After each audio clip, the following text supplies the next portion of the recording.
Hello everybody and welcome. This is History Dude, and today we will be continuing our series on the history of battle with the Battle of Plataea.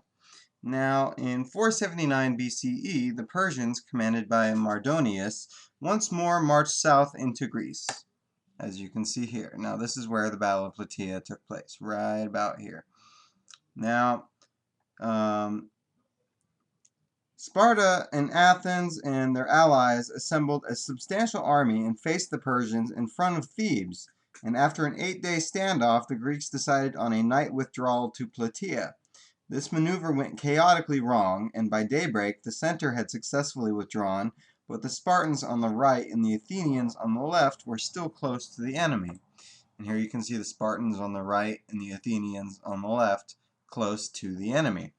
Now, sensing an opportunity to crush the Spartans, Mardonius launched his infantry against them, but the Spartans, unsurpassed in close combat, took out many of the Persian foot soldiers, and by luck the withdrawn Greek center returned just in time to intercept an encirclement of the Athenians by Persian cavalry, which you can see here. And Mardonius was killed fighting the Spartans, and the battle turned into a rout as Persian soldiers were hacked down while attempting to flee. A further Greek victory at Mycele the following month brought the Persian invasion to an end. Now, the Persians had brought about 100,000 men to this battle, while the Greeks had about 80,000 men. It is said that the Persians lost about 50,000 men, while the Greeks lost about 1,500. So this was a massive victory for the Greeks. And part of the reason for this is because one is the phalanx, the fighting system in which the ancient Greek infantry fought. They fought in a phalanx, a close formation, typically 8 ranks deep. Each hoplite had a shield, known as the hoplon, on his left side, and in his right hand a thrusting spear around 6.5 feet long.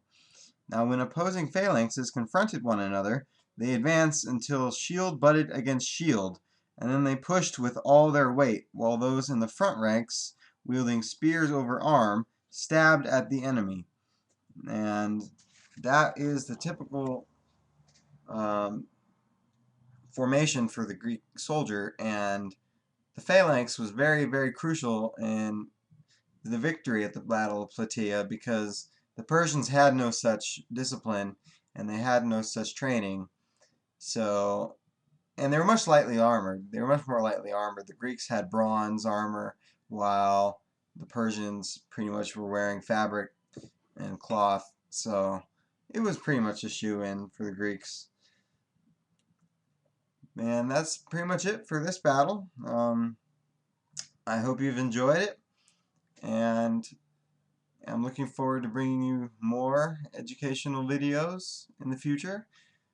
It takes a lot of research and a lot of time, but it's well worth it in my mind, as long as you are satisfied as the viewer, and as long as you learn something. Because if you learn something, anything from one of my videos, then I consider myself to have been a success.